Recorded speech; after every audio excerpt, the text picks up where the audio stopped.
Chairman Peoples Party Bilawal Bhutto Zardari का कहना है कि वफाक में ना इज्जत दी जाती है ना सियासत की जाती है।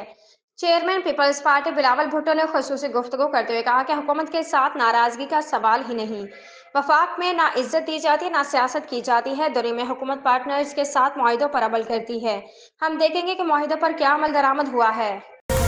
चैंपियंस ट्रॉफी के मामले पर इंटरनेशनल क्रिकेट काउंसिल आईसीसी ने बड़ा कदम उठा लिया है और भारत से पाकिस्तान ना जाने पर तहरीरी वजूहात मांग ली हैं।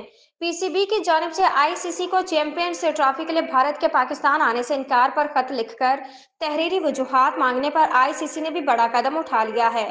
जराये ने बताया कि आईसीसी ने भारत से चैंपियंस ट्रॉफी के लिए पाकिस्तान ना जाने पर तहरीरी वजूहात मांग ली हैं।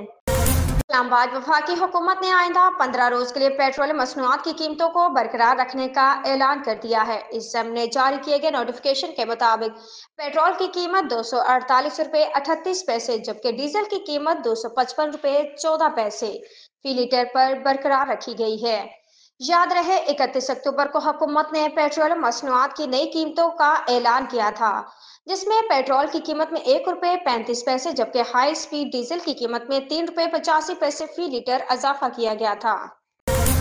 लाहौर हुकूमत ने आइंदा जुमा हफ्ता और इतवार को मुकम्मल लॉकडाउन का ऐलान कर दिया और कहा अगर सूरत हाल खराब हुई तो लॉकडाउन पहले कर दिया जाएगा।